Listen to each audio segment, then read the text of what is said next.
Forgive you. We're a little late, so I'll give Jim a break on this one. Thank you. Well, you know, we're getting ready for the season. Got a couple coming. Sorry for the delay, guys. It's budget day. I was supposed to kick this off with Director Mulvaney. He's still on a call with the governors. We continue to host a ton of briefings today with key stakeholders, and so my goal, if this times out right, is that as we finish up, Director Mulvaney will walk in the room right on cue, and then he will talk to you a little bit about the budget, and we will walk through Q&A on that. So hopefully this all works.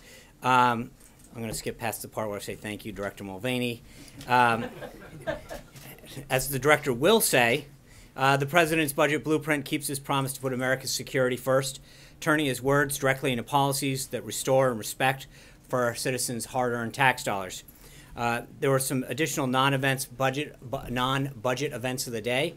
This morning, the president had a bilateral meeting with the Taoiseach Kenny of Ireland. Our two nations have a long history, common values, and important economic ties. The president was honored to host him here in the Oval Office and recommit to strong social, political, and economic relations between the U.S. and Ireland. This afternoon, the president made the remarks at the Friends of Ireland luncheon at the Capitol. This traditional lunch celebrating Americans' bipartisan commitment to peace and security in Ireland was started in 1983 by President Reagan and Speaker O'Neill, both proud Irish Americans, and has been attended by every president, speaker, and Taoiseach of Ireland since then. And also while at the Capitol this afternoon, right around now, the Vice President is swearing in former Senator Dan Coates as the next Director of National Intelligence in his ceremonial office. Former Senator Coates has clearly demonstrated the subject matter expertise and sound judgment required to lead our intelligence community, and the President is finally glad to have him on board as part of his team. Later this evening, the President, along with Taoiseach Kenny, will attend the St. Patrick's Day reception and participate in the annual Shamrock ceremony. Since 1952, the President has invited the Taoiseach to come to the White House in celebration of St. Patrick's Day, where they present a bowl of shamrocks as a symbol of the profound and lasting relationship between the two countries. The President and Taoiseach Kenny will also make remarks. I have a few more notes before I get to Director Mulvaney. First, I wanted to share with you guys, it's a letter that should be going out shortly, if it hasn't already, that the President signed this morning wishing Ray Chavez, the oldest living survivor of Pearl Harbor, a happy 105th birthday. Our nation owes Mr. Chavez's generation and he a great generation, a debt of gratitude for extraordinary legacy of liberty, freedom around the world, fighting to ensure security and prosperity for millions. A copy of the letter will be sent out if it hasn't already, and obviously we all extend our warm wishes to Ray and his family as they celebrate his 105th, and the President signed the letter wishing that he hopes to have several more birthdays to come. This afternoon, the President announced his intent to nominate several individuals to key posts at the Department of Defense. Robert Daigle as the Director of Cost Assessment and Program Evaluation, Elaine McCluster as Principal Deputy Undersecretary of Defense, David Norquist as Undersecretary of Defense and Comptroller, Kenneth Rapano as Assistant Secretary of Defense for Homeland Security and Homeland Defense and Global Security, Patrick Shanahan as Deputy Secretary of Defense, and David Joel Trachtenberg as Principal Deputy Undersecretary of Defense for Policy. The President's glad to have these extremely qualified men and women on board to assist Secretary Mattis as he undertakes the great rebuilding of our nation's military. Also this afternoon, the President declared a major disaster in the state of California and ordered federal assistance to supplement state, tribal, and local recovery efforts in the areas affected by severe winter storms, flooding, and mudslides this January. We also announced this afternoon that Second Lady Karen Pence will lead the presidential delegation to the 2017 Special Olympics World Winter Games in Austria. The House Budget Committee met earlier this morning and approved the American Health Care Act, making it now the third committee to move the AHCA forward. We're working hand in glove with the House to consider improvements, and we're confident that this thoughtful and thorough process will lead to legislation that reforms our health care, making it more affordable and accessible to every American. Since we won't have a chance to meet tomorrow in light of the President and Chancellor Merkel's press conference, I want to quickly walk you through a couple of events on the President's schedule. Tomorrow, of course, the President will welcome German Chancellor Merkel here to the White House, rescheduling from the snow, inclement weather that prevented that from happening the other day. The President and the Chancellor have a series of meetings, and then we'll host a roundtable focusing on the importance of vocational training with both American and German business leaders. They will also have a press conference in the afternoon. We'll have details on the entire day later this afternoon. Also tomorrow, the President will attend a listening session with Veterans Affairs and VA Secretary Shulkin and representative from the various Veteran Services organizations. It's incredibly important to the President that we reform the VA system so they can fulfill the promises made to the men and women who risk their lives for our nation. He looks forward to discussing potential changes that can help improve the Veterans Administration. On Monday, the President will meet with Bill Gates, the co-founder of Microsoft. He'll also have lunch with the Vice President and a meeting with the Secretary of State. Later that afternoon, the President will welcome Prime Minister Abadi of Iraq to the White House. And on Wednesday, the President has invited all 49 members of the Congressional Black Caucus to come to the White House for a meeting. The President looks forward to welcoming for what he hopes will be a productive discussion. And I also want to remind everyone that I did yesterday via Twitter that the lottery for the 139th annual White House Easter egg roll is open until Saturday, this coming Saturday. Everyone who's interested in attending can go to recreation.gov. Further information is at whitehouse.gov for details. At his rally last night, the President addressed the decision by the federal district court in Hawaii to block his lawfully executive order. As the President said last night, quote, "The law and the Constitution give the President the power to suspend immigration when he deems it to be necessary in the national interest." The court didn't even bother to quote the relevant statute in its opinion, which could have plainly shown that the President clearly has this authority. I know you've heard it before, but since the court didn't, let me quote it again for you. 8 U.S. Code 1182 states, quote, "Whenever the President finds the entry of any aliens or any class of aliens into the United States would be detrimental to the interests of the United States, he may, by proclamation, and for such period as he deem necessary, suspend the entry of all aliens or any class of aliens as immigrants or non-immigrants, or impose on the entry of aliens any restrictions he may deem appropriate," end quote. The Department of Justice, quote, said that in a statement that they strongly disagree with the federal district court's ruling, which is flawed in both reasoning and scope. DOJ continued, quote, "The President's executive order falls squarely within his lawful authority in seeking to protect our nation's security, and the Department will continue to defend his executive order in the courts. The Department is exploring all available options to vigorously defend this executive order. We intend to appeal the flawed rulings. Currently, the Department of Justice is determining the legal strategy and timing. We expect action to be taken soon to appeal the ruling in the Fourth Circuit and to seek clarification of the order prior to appeal in the Ninth Circuit. The danger is real and the law is clear. The President was elected to change our broken immigration system, and he will continue to exercise his constitutional authority and presidential responsibility to protect our nation." And just before I get to your questions, and then before I will introduce Director Mulvaney, I just want to follow up on a couple questions that have come up recently. John Decker asked multiple times on the enforcement of the President's executive order to restrict lobbying activities of executive branch employees, which includes a 5-year ban on lobbying agencies where you've served and a lifetime ban on lobbying from foreign governments. I said I'd get back to John, so here we go. The executive order itself has a section 5, which focuses on enforcement. The order outlines that each agency head is tasked with working with the Office of Government Ethics to establish procedures for determining potential violations of the ethics pledge. Should a violation be determined, the executive order authorizes the Department of Justice to enforce the order through several mechanisms. Debarment proceedings, these would restrict an individual or his or her associated entities from doing business with the federal government. Seeking an injunction, such as a restraining order from lobbying for 10 years, the 5 years in the ethics agreement plus an additional 5 years, or civil penalties such as a fine commensurate with the nature of the violation. The President fully expects the Department of Justice to vigorously enforce this executive order. Also, yesterday, several of you asked where the House is in regard to additional legislation as outlined in the third prong of the AHCA, and the President's plan to reform health care. I'm pleased to note that last night, Leader McCarthy in the House introduced 4 pieces of legislation that will remove burdensome regulations, lower costs, and increase access, as we've noted. The Competitive Health Insurance Reform Act, H.R. 372, which eliminates antitrust protection for insurance provider, creating competition so that Americans are not left with just one choice for health care coverage. The Small Business Health Fairness Act, H.R. 1101, which allows small businesses to band together and negotiate lower prices. The Protecting Access to Care Act, H.R. 1215, which limits frivolous lawsuits that unnecessarily drive up health care costs. And the Self-Insurance Protection Act, H.R. 1304, which protects workers who get their health care coverage from employers that self-insure by providing a backstop on catastrophic losses.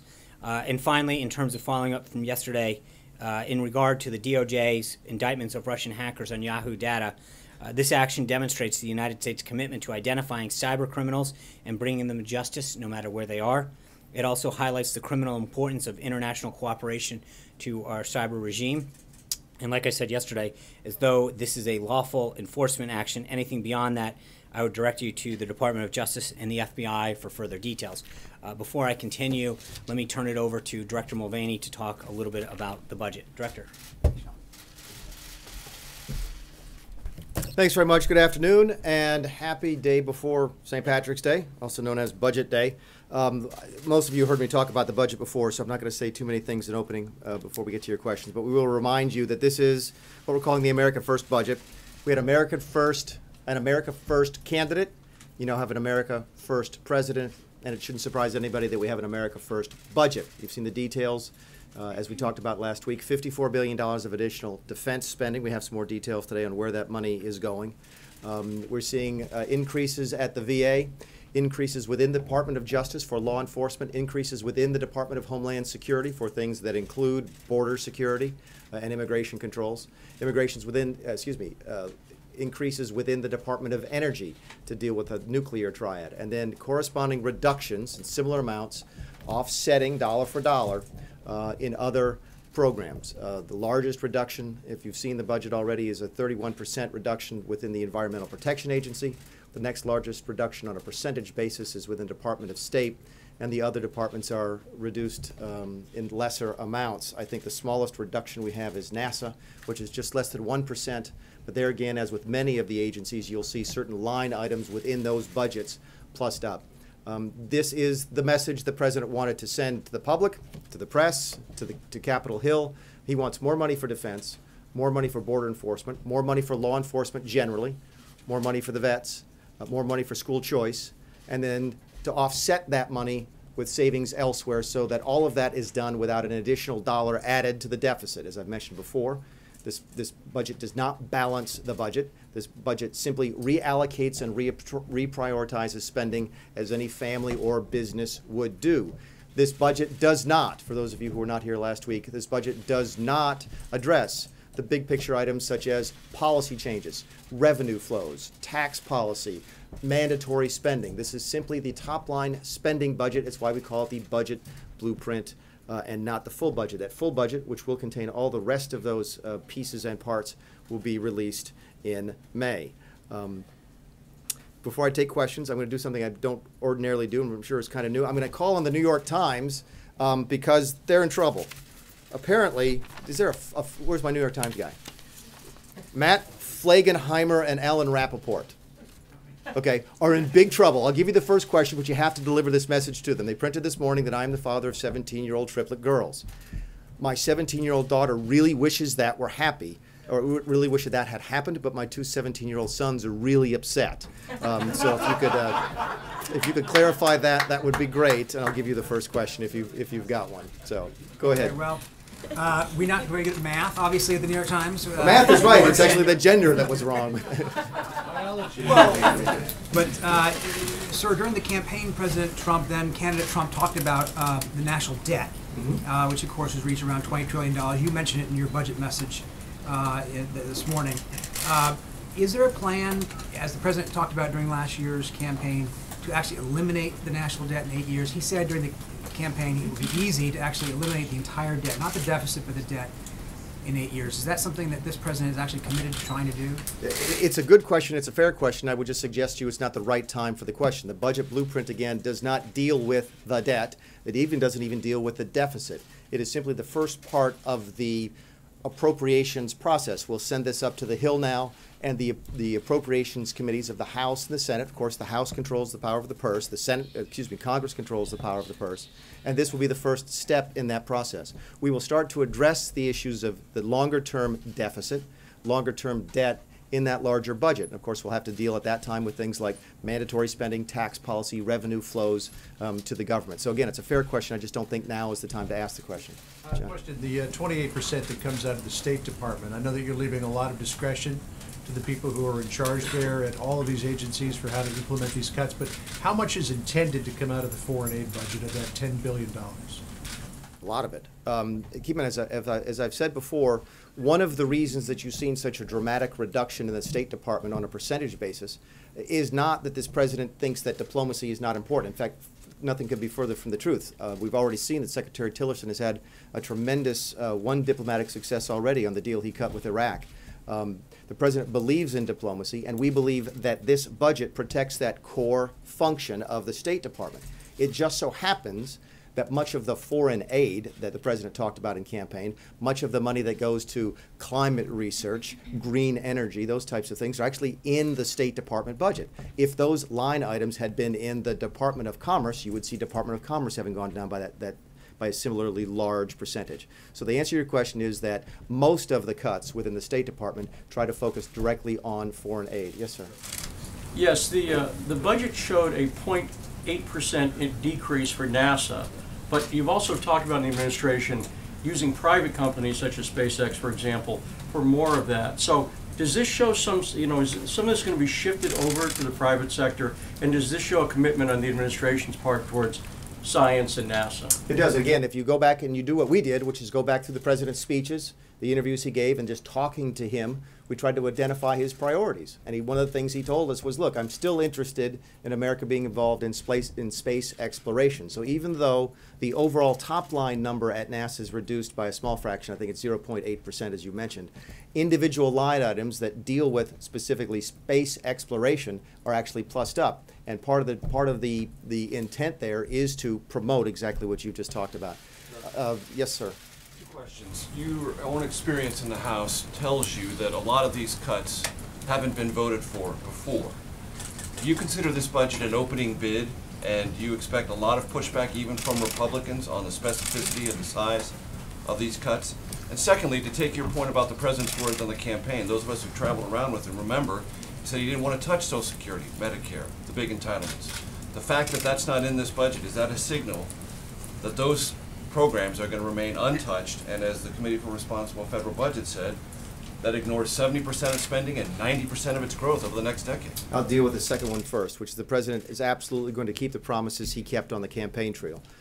Again, you will see no reference in Social Security here, no reference to Medicare here, no reference to Medicaid here or any of the other mandatory programs, what some people call entitlement programs, because that's not what this budget is. This is the discretionary part of the budget, half of which, as you know, is defense, and the other half is everything else, the alphabet soup of government. So just because it's not here doesn't mean we're dodging the issue. You would never see in any budget blueprint that deals with the top line spending numbers, Social Security, Medicare, and Medicaid. To your other question about it not being popular on the Hill, yeah, I can recognize that. I've been on the Hill enough to know that some of these will be very unpopular. Keep in mind, the president is in a unique position. I've been a member of Congress. I represented 700,000 people in South Carolina. I had my constituency. It was a district. Senators represent an entire state. We're always dealing with special interests from back home. We're dealing with lobbyists from back home. The president is beholden to none of that. The president is drafted a budget for the entire nation because that's who he sees himself as representing. He did not ask lobbyists for input on this. He did not ask special interests for input on this, and he certainly didn't focus on how these programs might impact a specific congressional district. But we know that going into it. And again, the message we're sending to the Hill is we want more money for the things the president talked about, defense being the top one, national security, and we don't want to add to the budget deficit. If Congress has another way to do that, we're happy to talk about it. Yes, sir, in the glasses. James Bays from Al Jazeera. The United Nations says the world's currently facing the largest humanitarian crisis since the end of World War II. 20 million people in just 4 countries facing starvation or famine, and yet you're cutting funding to the UN, funding to the foreign aid budget. Are you worried that some of the most vulnerable people on Earth will suffer as a result. We're absolutely reducing funding to the UN and to the various foreign aid programs, including those run by the UN and other agencies. That should come as a surprise to no one who watched the campaign. The president said specifically, hundreds of times, you covered him, I'm going to spend less money on people overseas and more money on people back home. And that's exactly what we're doing with this budget. Yes, ma'am. Yes. Given your focus on dollar-for-dollar offsets in fiscal 18, for your fiscal year 2017 request, you didn't insist on dollar-for-dollar offsets. Why is that? Why are you not concerned about adding to the deficit in fiscal 2017? The large part of the stuff, the question deals with the 2017 request, which is a $30 billion. I think it's actually $3 billion and a half in there for the wall. And it's not entirely offset. There's a couple reasons for that. One of them is time. Another one is that some of that is what they call overseas contingency operations. Now, you also know that I have a somewhat colored history with the overseas contingency operation, but I will tell you that we went through this and made sure that the money that's being requested is true OCO. Means that it's focused truly on the areas where we involved overseas, Iraq, Syria, Afghanistan, those types of places. So we have sent them $18 billion worth of proposed reductions for the 2017, but not all of them were offset. Yes, ma'am. Melanie Order, CNSnews.com. The president has called for eliminating funding for the Corporation for Public Broadcasting and the National Endowment for the Arts. Yet the Republican Congress sends the president appropriations bills that fund CPB and NEA. Will he veto those bills and tell the Republican leadership to send bills that defund those things? I think the message the president sent right now is that we want to defund those, and there's completely defensible reasons for doing that. It's a simple message, by the way. I put myself in the shoes of that steel worker in Ohio, the coal mining family in West Virginia, the mother of two in Detroit, and I'm saying, okay, I have to go ask these folks for money, and I have to tell them where I'm going to spend it. Can I really go to those folks, look them in the eye, and say, look, I want to take money from you, and I want to give it to the Corporation for Public Broadcasting? That is a really hard sell. In fact, it's something we don't think we can defend anymore. As to specific vetoes, you and I both know it doesn't come over one by one. Line item by line item doesn't come over. They come over in large appropriations bills. And we'll work with Congress to go through the appropriations process, and we will make determinations on whether or not to sign appropriations bills or veto them at the appropriate time. Yes, sir. There's several places in the budget where you're talking about eliminating funding for unauthorized programs. Yeah. Are you laying down a marker about unauthorized programs, and do you think spending discipline would be improved if Congress authorized everything that it was? We hope so. For those of you who aren't familiar with this, we actually spend a lot of money in the federal government that's on programs that aren't authorized at all. Remember, the spending is sort of, to break it down, it's sort of a three-step process to spend money. You have to budget for it first. Then you have to authorize it, and then you have to appropriate it. But a lot of the programs that we've spent money on for years have been unauthorized spending. Either they used to be authorized, actually most of them used to be authorized and then they simply lapsed, and some of them were just never authorized in the first place. They simply were appropriated without any authorization. And yeah, the message is that's not the right way to do it. In fact, we think that's the wrong way to do it. You heard the president talk specifically on the campaign trail about at least 5% reductions for unauthorized programs, and that's what generated this budget. Yes, sir. Director Mulvaney, you talk about this budget basically keeping the promises that the president made during the course of the campaign. The housing and urban development, from housing and urban development, this budget blueprint calls for a 13% reduction, $6 billion. During the course of the campaign, President Trump said, specifically to urban black voters, he says, what do you have to lose? It turns out what they have to lose is at least $6 billion that goes to many programs that benefit those communities. What do you say to those Americans who feel that promise? Nobody's going to get kicked out of their houses. What we did when we looked at the HUD budget was try to figure out a way to spend money better. And what we saw, and I talked to Dr. Carson about this just today, what we saw as we went through the analysis of the HUD budget is that a lot of their money got spent on government housing and building it. It's actually infrastructure. Okay? And what Secretary Carson and I talked about is figuring out a way to do that better. And as we did that, what we realized was we are working on a large infrastructure program that we hope to roll out this summer. And what Secretary Carson wants to do is take the money for the infrastructure that's in HUD right now and not very well run, and move that into this larger program. In fact, you'll see the same line items or similar line items in the Department of Transportation for the same reason. These do not mean the president is changing his commitment to infrastructure. Again, far from it. What we're saying is, look, for years and years we have built infrastructure like this, and it doesn't work very well.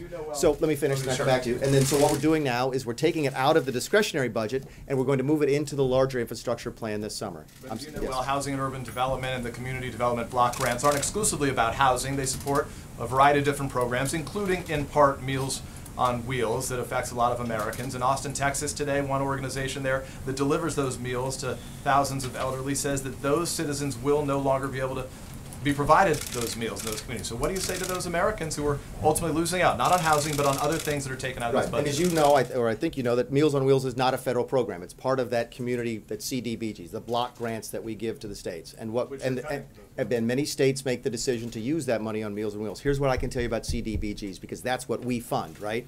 Is that we spent $150 billion on those programs since the 1970s. The CDBGs have been identified as programs since, I believe, actually the second Bush administration, as ones that were just not showing any results. We can't do that anymore. We can't spend money on programs just because they sound good and great. Meals on Wheels sounds great. Again, that's a state decision to fund that particular portion of it, to take the federal money and give it to the states and say, look, we want to give you money for programs that don't work. I can't defend that anymore. We cannot defend that anymore. We're $20 trillion in debt. We're going to spend money. We're going to spend a lot of money, but we're not going to spend it on programs that cannot show that they actually deliver the promises that we've made to people. So you talk about programs that do work or don't work. There's a program called The Shine that's in Pennsylvania, rural counties of Pennsylvania, that provides after-school educational programs for individuals in those areas, which just so happens to be the state that helped propel President Trump to the White House. I'm curious what you say to those Americans in a community where they tell me today that 800 individuals will no longer, children who need it most, will no longer be provided in those most needy of communities the educational care they need. I'm not familiar. Y'all are at an advantage over me because I have to memorize all 4,000 line items. So let's talk about after-school programs generally. They're supposed to be educational programs, right? And that's what they're supposed to do. They're supposed to help kids who don't get fed at home get fed so they do better in school. Guess what? There's no demonstrable evidence they're actually doing that. There's no demonstrable evidence they're actually helping results, helping kids do better in school, which is what, when we took your money from you to say, look, we're going to go spend on an after-school program, the way we justified it was, these programs are going to help these kids do better in school and get better jobs. And we can't prove that that's happening. To be clear, we're saying, the administration with this budget is saying that no after-school programs out there are doing their job in helping educate these children. No, but and again, now you're asking me a question I don't know the answer to, but I don't believe we cut all the funding for those types of things. Yes, sir. Just to follow up on that, you were talking about the steel worker in Ohio and the coal miner in Pennsylvania and so on, but those workers may have an elderly mother who depends on the Meals on Wheels program, who may have kids in Head Start. And yesterday or the day before, you described this as a hard power budget, but is it also a hard-hearted budget? No, I don't think so. In fact, I think it's probably one of the most compassionate things we can do to actually help the elderly. You're only focusing on half of the equation, right? You're focusing on recipients of the money. We're trying to focus on both the recipients of the money and the folks who give us the money in the first place. And I think it's fairly compassionate to go to them and say, look, we're not going to ask you for your hard-earned money anymore. Single mom of 2 in Detroit, okay? Give us your money. We're not going to do that anymore unless we can guarantee. Please let me finish. Please let me finish. Unless we can guarantee to you that money is actually be used in a proper function. And I think that is about as compassionate as you can get. Yes, ma'am. I have a question on the border wall. Sure. Maria Pena with La Opinion. Thank you for doing this. You know, the budget, as I understand it, asks for $4.1 billion, so 1.5 for this year and 2.6 for the following year. There's no mention at all of whether or not Mexico is going to help pay for it or reimburse the U.S. for it, as the president pledged. So where is that money coming from for the border wall? A couple of things. Your number is correct. It's 1.5 for 2017. Back to your question about 2017, and I think 2.6 for 2018. People have asked me a couple of times, does that build the whole wall? No. It doesn't, but it gets us a start on the program, and you'll see some of the wall being built this year. And then, of course, obviously, we increase funding in 2018, but the wall will take longer than 2 years to build. As to the source of funds, That's up to the president and the Treasury and the State Department. I'm the guy, we're the guys at OMB and the gals at OMB who take the money that we have and allocate it on a budgetary process. So it's up to somebody else to figure out where the money comes from. Yes, sir. Yes, the budget for DOJ zeroes out reimbursements for state and local jails holding immigrants in the country illegally. Some of that money now goes to sanctuary cities. Is that part of the president's promise to withhold funding from sanctuary cities? And are there other elements of the budget intended to carry out that punishment that the president talked about? Yeah, honestly, I'm not familiar with that particular line item, so let me deal with the DOJ like this, and also Homeland, because there's some increases in Homeland that deal with this sort of topic. You're going to see an increase in Homeland for increase in detention facilities. It's a fairly significant increase in the detention facilities because the president has said he wants to stop the catch and release program. In fact, he's signed an executive order to do just that, and we fund that. We increase the amount of money for detention facilities for folks who come into the country illegally. I'll give you a follow-up because I didn't answer your first question very well. Follow-up to a question about the cuts you're making to things like transportation and housing. You said those would be paid for later with other appropriations, but you said this would be balanced. And I know you've been a fiscal hawk yourself. It sounds like a bit of a shell game, though, where you're saying now this is a balanced budget, but you're saying you're not stopping to pay for other things because those will be paid for later. But then where are you going to pay for those other things? Right, and again, eventually, doesn't all this stuff have to get paid for? And just to clarify, it's not a balanced budget. There'll still be roughly a $488 billion deficit according to the Congressional Budget Office next year. We simply didn't add to that in order to spend more money on the president's priorities. Regarding moving projects out of the base budgets for the agencies and into the infrastructure. The infrastructure program is something we've just recently started. It won't probably come until summer or maybe even early fall. We have to do Obamacare repeal and replace first, then tax reform second. That leaves infrastructure probably third, which may come after the August recess in Congress. So you're making an assumption that I'm not willing to make. You're making an assumption that all that infrastructure that we provide for later on in the year is going to go to the deficit, and I'm not willing to make that assumption. Yes, sir. Hi, Director. I have two short questions. One, the blueprint provides robust funding for embassy security, yes, sir. Citing the Benghazi Accountability Review Board. Does that mean there'll be an increase, considering all the criticism that the President and Republicans levied against President Obama for supposedly cutting embassy security? That's one of those line items that would leave up to Secretary Tillerson. He and I talked about the State Department budget and how he decides to allocate that. It may be that there are some embassies that don't need a lot more security and some that do, so we give him the flexibility to do that. The gentleman in the back had a question. Many countries around the globe did take very seriously President Trump that he will cut the foreign aid because most of the countries getting U.S. aid were not with the U.S., supporting terrorism against the U.S., and also they were not voting with the U.S. So how does President Trump feel now about those countries? Will they continue the aid? Because U.S. taxpayers have been asking that we don't have to spend on those countries who are against the U.S. Yeah, again, I come back to what the president said on the campaign, which is that he's going to spend less money overseas. To your question, though, because this came up the other day, which is the hard power versus soft power, there's a very deliberate attempt here to send a message to our allies and our friends, such as India, and our adversaries with other countries, shall we say, which is that this is a hard power budget, that this administration intends to change course from a soft power budget to a hard power budget, and that's a message that our adversaries and our allies alike should take. I'll take one more because I'm sort of running down. Yes, ma'am.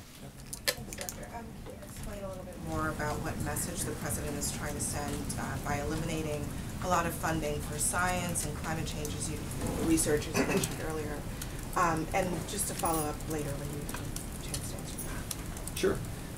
A couple different messages when we talk about science and climate change. Well, let's deal with them separately. On science, we're going to focus on the core function. There's reductions, for example, I think in the NIH, National Institutes for Health. Why? Thank you. Why?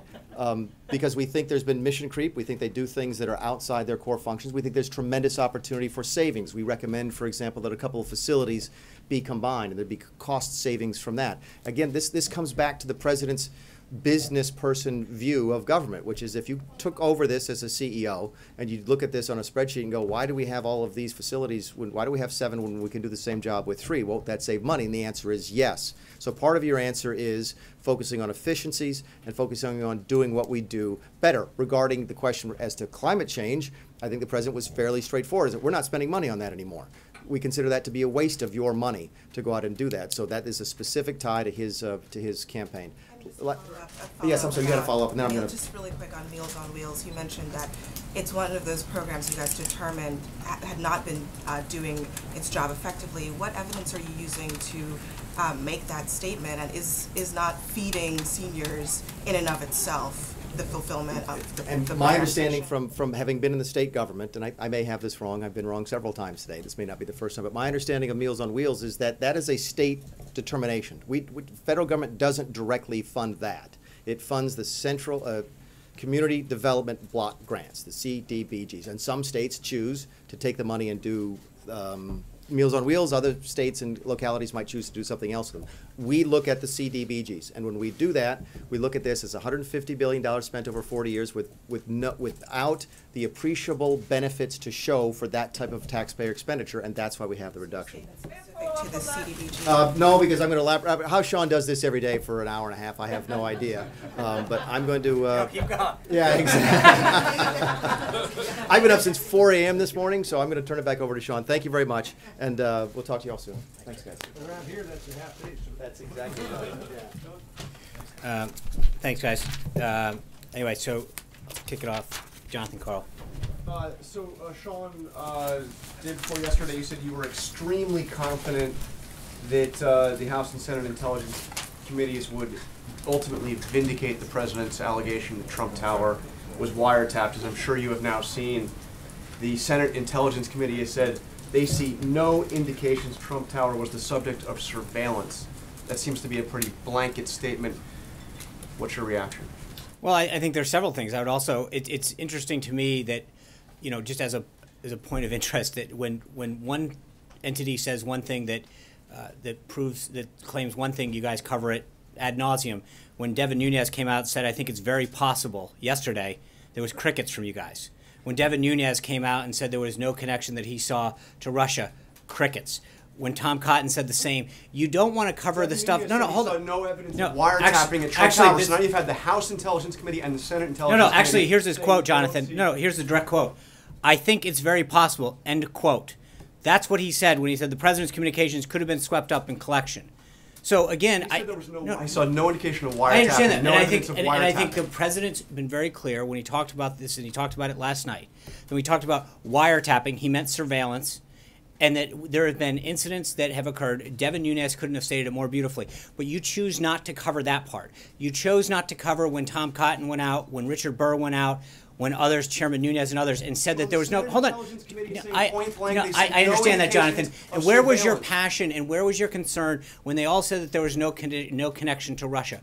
Where was it then? You crickets from you guys, because at the end of the day, when hold on. I'm making a point. The point is this: number one, that it's interesting how when evidence comes out and people who have been briefed on the Russia connection come out and say that there was nothing that they have seen that proves a connection, you choose not to cover that. You don't stop the narrative. You continue to perpetuate a false narrative. When he came out yesterday and said, "quote, I see no evidence that this happened," when he said, "quote, I think it's very possible, but like I said, we should know later," you don't cover that part. You only cover the parts that this is. But let's go through what we do know, okay? Hold on. I'm trying to answer your question, Jonathan, if you can calm down. If you look at what the New York Times reported on January 12th, 2017, they said, quote, in its final days, the Obama administration has expanded the power of the National Security Agency to share globally intercepted personal communications with the government's 16 other intelligence agencies before applying privacy protections. The new rules significantly relax long-standing limits on what the NSA may do with the information gathered by its most powerful surveillance operation, which are largely unregulated by wiretapping laws. When Sarah Carter reported that by the start of the new year brought with it unexpected politicizing of the intelligence gathered in secret, Separately, the Obama administration amended a long-standing executive order allowing information intercepted through FISA warrants or by the National Security Agency to be shared by a wider audience in 16 government agencies as Obama was leaving offices. Intelligence normally reserved for just a handful of intelligence leaders was spread throughout briefings to scores of workers, and soon leaks began appearing in news media organizations, often in stories lacking context of how national security investigations are actually concluded. On March 3rd, Fox News chief anchor Bret Baier said the following, quote, "There's a report in June 2016, a FISA request by the Obama administration forwarded intelligence surveillance court to monitor communications involving Donald Trump and several other campaign officials. Then they got turned down, then in October. Then they renewed it and do a startup wiretap at Trump Tower with some computer and Russian banks." Baier continues, "A June FISA request that foreign intelligence surveillance courts get shot down. A judge says, hold on, Jonathan, you can ask, you can follow up. A judge says no go to monitoring Trump Tower. They go back in October. They do get a FISA granted. This is wiretap going on in a monitoring of computers that is sometimes they believe to a Russian counts. By all accounts, they don't come up with anything in the investigation, but the investigation continues and we don't know it." On November 11th, 2016, days after the election, Heat Street reported, quote, "Two separate sources with links to the counterintelligence community had confirmed to Heat Street that the FBI sought and was granted a FISA warrant in October, giving counter-surveillance intelligence permission to examine the activities of U.S. persons in Donald Trump's campaign with ties to Russia.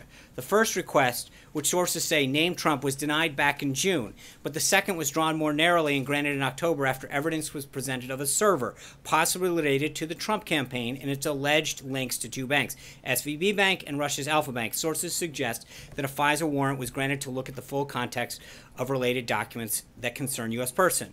Two separate sources with links to the counterintelligence community have confirmed that the FBI sought and was granted a FISA warrant in October, giving counterintelligence permission to examine the activity of U.S. persons in Donald Trump's campaign with ties to Russia. They go on. The FISA warrant was granted in connection with the investigation of suspected activities between the server and two banks. However, it is thought that the intelligence community that the warrant covers any U.S. person connected to this UN investigation, and thus covers Donald Trump and at least three further men who have either formed part of his campaign or acted as media surrogates. On January 19th, the New York Times reported the following. American law enforcement and intelligence agencies are examining intercepted communication and financial transactions as part of a broad investigation of possible leaks between Russian officials and associates of President-elect Donald J. Trump. One official said intelligence reports based on some of the wiretapped communications have been provided to the White House. It is unclear which Russian officials under investigation or what particular conversations caught the attention of American eavesdroppers. The legal standard for opening these investigations is low. Andy McCarthy, writing in National Review, suggested, quote, "From three reports from The Guardian, Heat Street, and the New York Times, it appears the FBI has concerns about a private server in Trump Tower that was connected to one or two Russian banks. Heat Street describes these concerns as centering on, quote, possible financial and banking offenses." This is his quote, "I italicized the word offenses because it denotes crimes. Ordinarily, when crimes are suspected, there is a criminal investigation, not a national security investigation." We go on. Sarah Carter from Circa reporting, intelligence professionals tell Circa News they were concerned that some of the Russian intelligence was spread through group briefings to a much larger than usual audience back in January.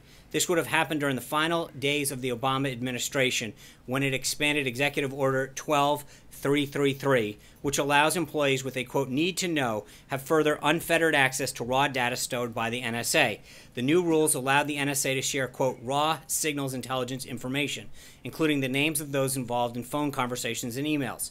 The expansion of the order makes it difficult to narrow in on the leaks, and frankly, it allows too many people access to the raw data, which only used to be available to a select few, said a U.S. official who spoke on the condition of anonymity and was not granted to speak on the authority.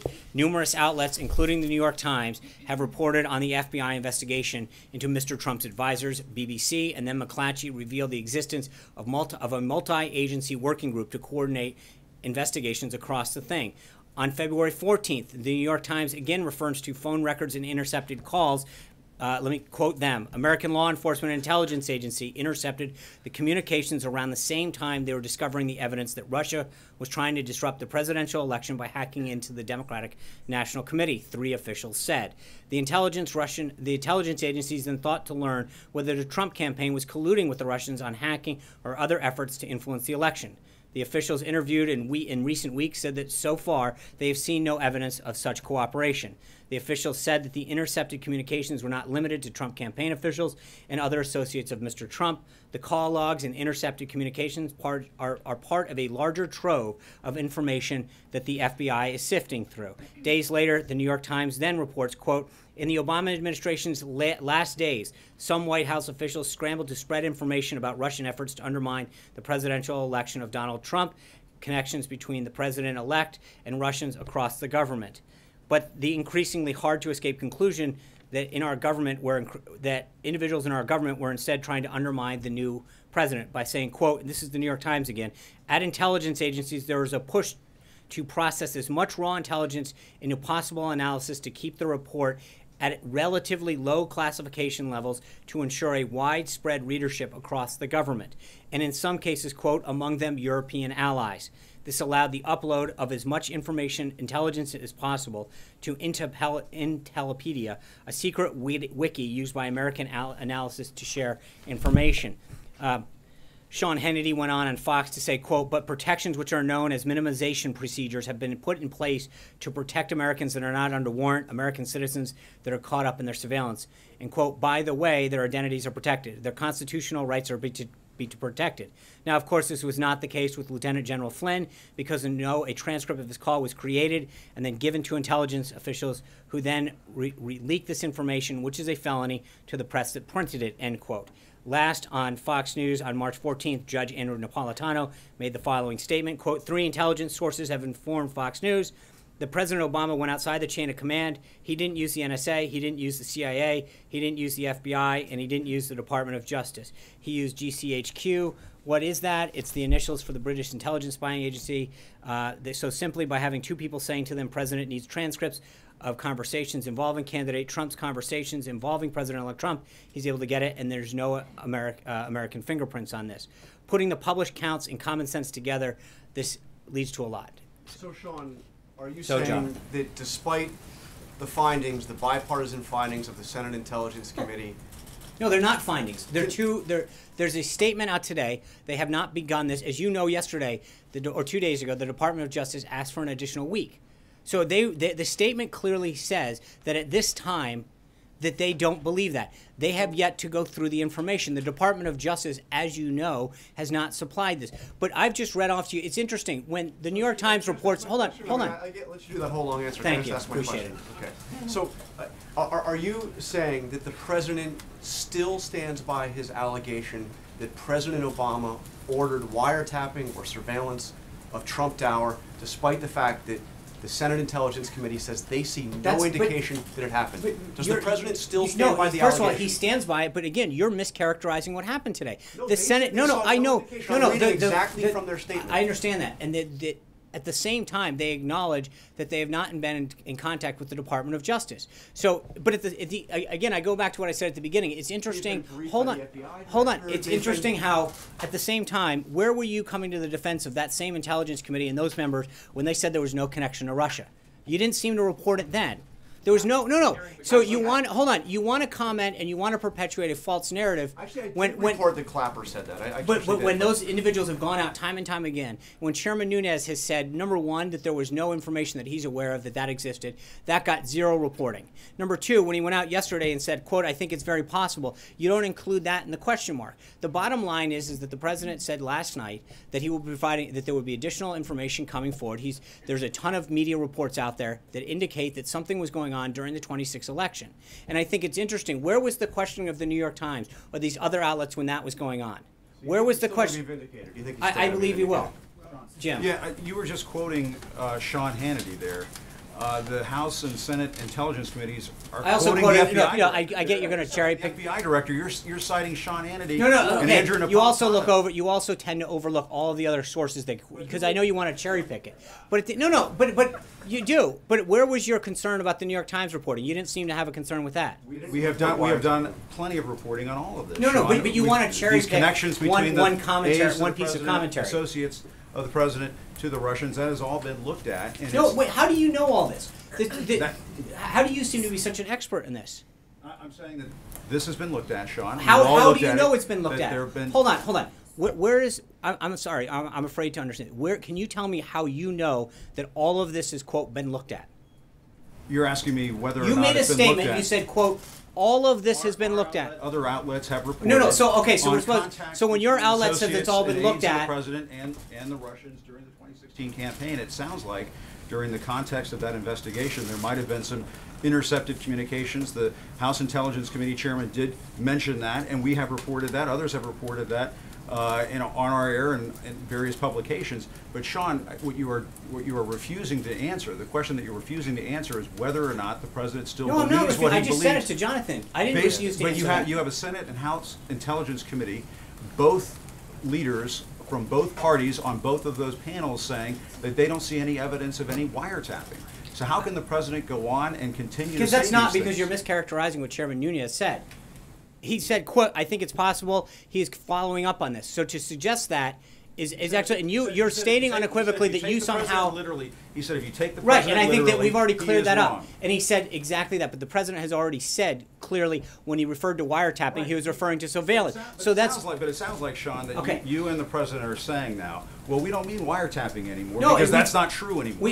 So now we're going to expand that to other forms of surveillance. What's it going to be next? No, Jim, I think that's cute, but at the end of the day, we've talked about this for 3 or 4 days. What the president had the, quote, wiretapping, in quotes, he was referring to broad surveillance, and now you're basically going back. We talked about this several days ago. The bottom line is that the investigation by the House and the Senate has not been provided all of the information. And when it does, but where was the concern? Hold on, I just reports, not evidence. No. Not What I think the with president FBI addressed director. that last night and said there's more to come. These are merely pointing out that I think there's widespread reporting that throughout the 2016 election there was surveillance that was done on a variety of people that came up. Investigation going on into whether there were contacts between the president's campaign you and somehow the Russians. believe that Of you. course, they're going to be looking at these various things. Okay, I get it. Somehow. You seem to believe that you have all of this information. You've been read in on all of these things, which I find very interesting. I have been read in by the FBI well, so director, you're but the coming to House some and Senate serious intelligence conclusions committees have for a been. guy that has zero intelligence class. I mean, give me some credit. I'll give you some. A little intelligence, maybe. But no, clearance. what I'm saying is that I wasn't done. Clearance. Those two panels. Maybe both. Well, come on. Those two panels have spoken with the FBI director, and I have been told understand there's that. no evidence of this. Okay, So I think this question's been asked and answered, Jim. This farce and just have the president say he was it's interesting wrong. how you jump to all of these conclusions about what they have, what they don't have, and you seem to know all the answers. But at the end of the day, there was clearly a ton of reporting. Hold on, Jim. Let me answer. No, I think that there's been a vast amount of reporting, which I just detailed, about activity that was going on in the 2016 election. There's no question that there were surveillance techniques used throughout this. I think by a variety of outlets that have reported this activity concluded. So, and I think when you actually ask those two people whether or not, and as Chairman Nunes says yesterday, when you take it literally in wiretapping, the president's already been very clear that he didn't mean specifically wiretapping. He had it in quotes. So I think to fall back on that is a false premise. That's not what he said. He was very clear about that when he talked about it yesterday. Major. Okay, Sean, so just to be clear, you're good and the president's good with stories that have anonymous sources in them. No, it's interesting. I think it's when it comes to the Russia story and the on-the-record sources who have been briefed by the FBI continue to conclude that there's nothing there. You guys continue to fall back on these anonymous sources and perpetuate a false narrative. And yet, when it comes to us talking about all these reports in there, you then criticize anonymous sources. No, it's just interesting, the sort of the double standard that exists when it comes to us citing stories when it comes to, and then how you intend to use them. So let me ask you what the president said last night. He was asked by Tucker Carlson, you're in charge of the various intelligence apparatus that report to you. You can ask them. And he You said can, he was and you would be no, getting in the middle. Can I ask my question? Yeah. He said he was reluctant to do that. So let Right. me just put two things together.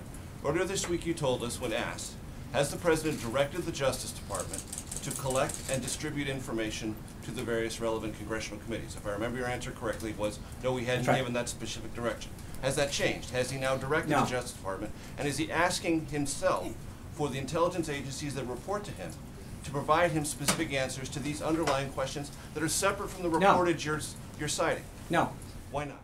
Because I think we've covered this before. I think that gets into interfering this, and I think that the appropriate process is to allow the House and the Senate to do this so that it doesn't appear as though we're interfering. I understand that. But as I mentioned to you this the other day, Major, if we go ask them, then you're going to turn around and say, you guys interfered with something and you pressured them. It's a catch-22 for us. And the bottom line is that I think the president made it clear 2 Sundays ago that he wanted the House and the Senate Intelligence Committee to work with these agencies to collect the information and make a report. That's what we're doing in order to make sure that there's a separation from us so that you can't turn around and then accuse us of forcing or pressuring an agency to produce a document.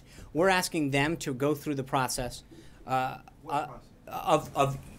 the separation of powers and actually going to those different entities. The Department of Justice said yesterday they want an additional week, and we're allowing that process to play through. Got it? So Sean, is the president making these statements based on classified information?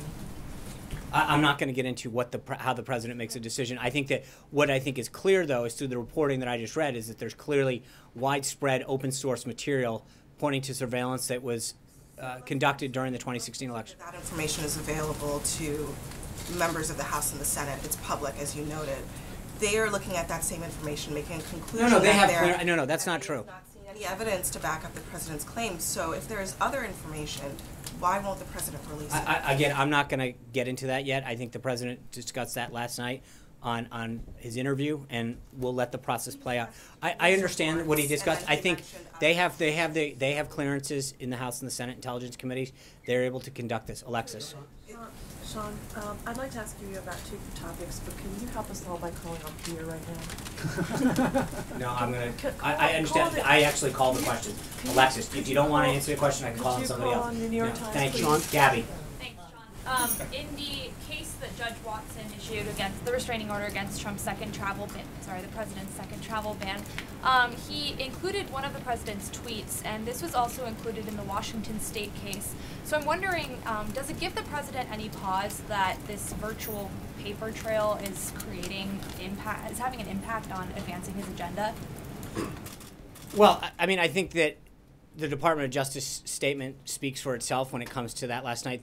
The federal law that I read out clearly gives the president the authority. This is what we argued in the first one. I think for a judge to ignore that statute and talk about tweets or interpreting something that happened during the campaign trail is not in keeping with how they're supposed to interpret the law. I'm not going to continue to comment. We tailored that second executive order to comply with the judge's order. I think so to go back now and to say, well, based on how the first order was conceived, makes absolutely no sense. But I'm going to let the Department of Justice litigate that, how they do it. But that's the second order literally was tailored to the concerns that were rendered by the Ninth Circuit in the first executive order. So for them to then turn around and make arguments that are non-germane seems kind of odd. But I'll let the Department of Justice do that. Zeke. One quick follow-up on the loss of the TRO yesterday. Is the president concerned that comments made by his staff came up in this lawsuit, particularly comments by Stephen Miller saying that the second travel ban would have roughly the same policy outcome as the first? That was the intent, and that was used by the judge in that case to sort of to get that TRO yesterday. Is he concerned that that there's mixed messaging coming out of the West Wing on this ban? No, he's not, and I think that the Department of Justice will be pursuing avenues that will seek to remedy this. I think when you read through the court's ruling in Hawaii in particular, it just doesn't seem to make sense. As I mentioned to Gabby, I mean, the executive or the second executive order was literally tailored. So to go back and talk about statements that occurred, in some cases well before even the first one, seems to not being an accurate reading of the law. But I'll let the Department of Justice, be the ones that argue this and make the appropriate legal argument. Hunter, Olivia, I'm sorry. I have one more for you. Yeah. If you don't mind, go back to your long list of sort of news reports. You mentioned one that is an accusation that perhaps GCHQ was involved. Did the president ever raise this with his conversation with Theresa May? And if that were to pan out, would that imperil the special relationship between the United States? Again, these are just that happened I think 2 days ago. It was something that was reported on air. And I think the point is that there's been no, it has not been raised. But I do think that again, we're not. All we're doing is literally reading off what other stations and people have reported, and I think that casts into concern some of the activities that may have occurred during the 2016 election. We're not casting judgment on that. I think the idea is to say that if these organizations, these individuals came to these conclusions, they merit looking into. Olivier. Thank you, Sean. I got a couple for you. There's a news report about the president's meeting with the Saudi defense minister / deputy crown prince that says that the defense minister told the president about a terrorist plot against the United States. Did that happen? What's the nature of that? How worried should Americans be? We're obviously never going to comment on any kind of specific threats to the homeland. We're obviously committed to ensuring the safety of every American, but it should be no secret that we share intelligence amongst a variety of countries. And so we would never comment on a potential threat or not that existed, but we appreciate several countries that we work with closely to make sure that we do what we can to protect the homeland. One more. Secretary Tillerson in Asia said that 20 years of diplomatic efforts have failed to get North Korea to denuclearize. That's plainly true, but the question, I guess, that comes up is, does the president plan a break from diplomacy altogether, or are we looking now at only the use of force or some other coercive measures? I'm not going to comment on that. I think the president never takes anything off the table. That's something he's been very clear about, and with that, Blake. Over the course of the campaign, the president had made a couple of many comments about the budget and the deficit. At one point, he said he thought that he could get rid of the national debt over the course of 8 years. At another point, he said that he would insist on a balanced budget relatively soon. Now the baseline that the administration is giving us is, well, at least we're not adding on to the deficit, which is nearly $500 billion. So I'm curious as to how we got from that point to now to where he was talking at one point about eliminating a bunch, and now it's adding on to I think Director Mulvaney addressed that. I think, look, a couple things. Number one, the Senate dragged its feet on getting Director Mulvaney confirmed and in office. So I think we were behind the curve on having a director of OMB. We got in here. I think we produced a blueprint that is consistent with the president's principles and priorities. But he's already made it very clear that we'll have a budget probably sometime in May that will outline the more specifics of the revenue piece, the entitlement piece, and the full details of all of this. But that's eliminating a $20 trillion debt and tackling the current deficit is something that's going to take a little bit of time. It's something that the president is committed to reducing.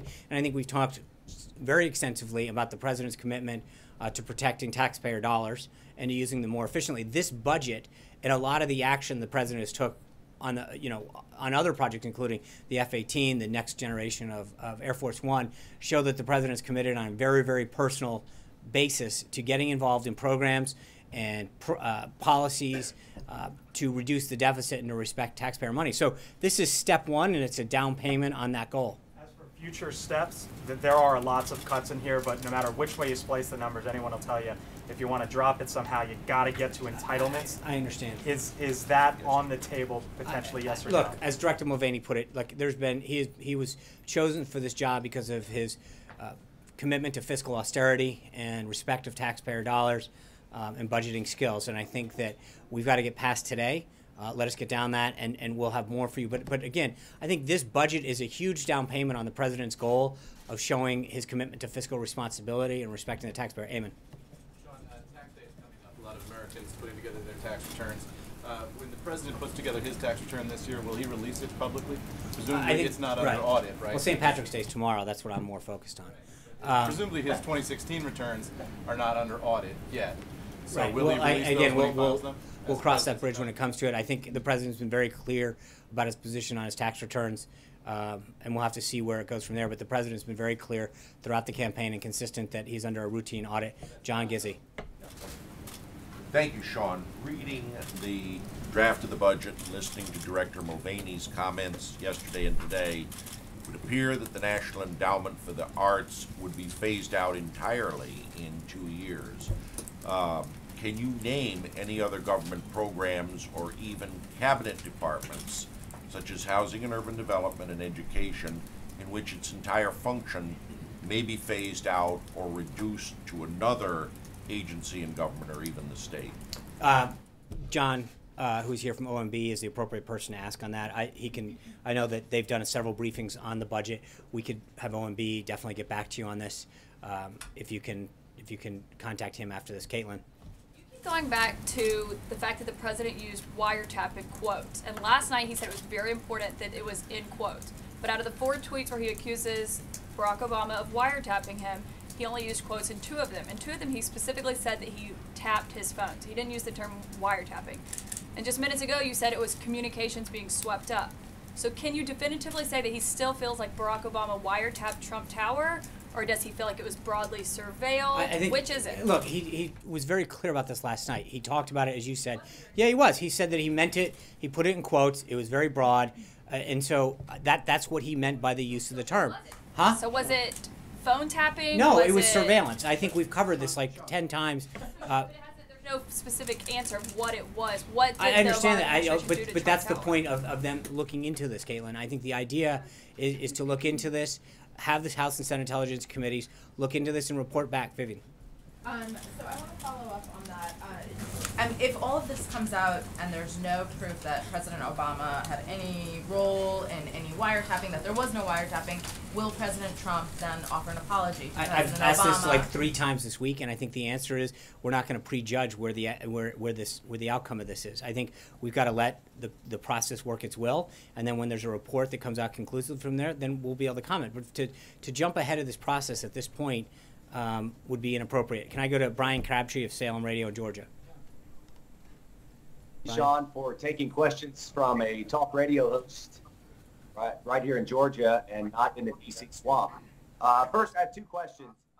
On leaks of the president's tax returns and classified information, President Trump campaigned on draining the swamp. The American people then want to know why the FBI director Comey and Commissioner Costa have not yet been fired by the Trump administration. And my second question is with regard to healthcare. Many conservatives are really concerned that Paul Ryan, Speaker of the House, is leading President Trump down a very long path on health care. Well, how do you react to that? Well, on the first one, there's no personnel updates with respect to with the exception of the ones that I mentioned today. On the second, Donald Trump's not one to be led down a path by anyone. I think he talked today at the lunch with the Taoiseach and Speaker Ryan that he is working hand in glove with the Speaker. He talked about it last night. This is a commitment that he has to enacting health care. This is a process that he is committed to, wants to see through because of a goal that he wants to achieve, which is making a more patient-centric healthcare system that lowers the cost and increases the options. But he doesn't get led down any paths. He leads very clearly. And I think if you listen to Speaker Ryan today, he's in agreement that there's been a strong partnership between the House, the administration, and I think the Senate so far to make sure that we get this bill done. And that's what our goal is going to be. And that's, so I would argue that we've actually done a pretty good job of getting that done. Jonathan. I want to ask you about the decision to cut the National Institutes of Health budget by 19%. It's, as you know, a very important part of the government for funding medical research. Yeah. Budget Director Mulvaney yesterday acknowledged that the private sector can't fill that gap. When there are rare diseases, we do need a really robust government presence. The President invited a rare disease patient to his speech to Congress so he could talk about medical innovation and new cures. How do you square those things when you're cutting NIH by 19%? And many conservatives actually wanted to increase the budget. I think Director Mulvaney somebody asked him during the Q&A period the same question. And he suggested that it wouldn't be, like my outtake from listening to him yesterday was that it wouldn't be cut. I mean, but I almost again, wrote there's this that. assumption in Washington, Jonathan, that if you get less money, it's a cut. And I think that the reality is that in a lot of these, there's efficiencies, duplicity, ways to spend money better. And I think if you're wasting a lot of money, that's not a true dollar spent. And I think when you look at the way that Director Mulvaney and the President approached this budget, it was, can we get more with the same dollar? Can we find duplicity? Can we find efficiencies? Can we combine, facilities in some cases at NIH to enhance a better experience, whereby we actually have an outcome that's reduced savings? But to assume that because you spend a ton of dollars, you're going to get a better outcome. I mean, with all due respect, you look at the District of Columbia, they spend by far more per capita than any other city in the country on education. And I think they have, tremendous issues that are constantly being dealt with in their education system. So to assume that just because you throw money at a problem, it's somehow magically solved is a very Washington way of looking at a budget problem. They believe a fifth of the. I understand that, and I think part of the issues that we're working, as the director outlined a couple weeks ago during the passback process, is to work with them to talk to each of these agencies and departments about how to walk through their budget in a way that ensures that they can continue to do the core functions that they want while finding ways to reduce waste, get rid of, enhance efficiencies, and get rid of duplicity. But that is a very Washington way of looking at a problem when you say, let's just look at how much we spend as a measure of how much we care or how much we're going to get done. And I think that the president's been very clear as to what his priorities on this budget are and the outcomes that we expect from every dollar that we spend. So for being in office for 55 days or 50 some odd days, whatever it's been, we've had a unique ability to go forward so far and make a very strong commitment to enhancing our national security, to protect the country and to keep America safe and its citizens safe, while at the same time making sure that we don't ask for people to work harder, to send more to Washington, that gets ultimately wasted. I just don't see how that's showing respect to the American people or the American taxpayer, especially when so many people are working 2, sometimes 3 jobs, or or both parents are working just to get by, pay the mortgage, and we're saying, hey, don't worry, keep sending more money to Washington, and we're not going to take the time. But there should be a review of all of these agencies. Director Mulvaney was pointing out how many unauthorized agencies and departments and programs we have throughout the government. If we're going to do that, at some point there should be a debate on whether or not these agencies and programs are achieving their mission. And if they are, then great, fund them. But if they're not, we shouldn't be asking hardworking American taxpayers to send more money to Washington to fund things that don't further those goals. Thank you guys very much. I look forward to seeing you all tomorrow. Take care. Have a good one.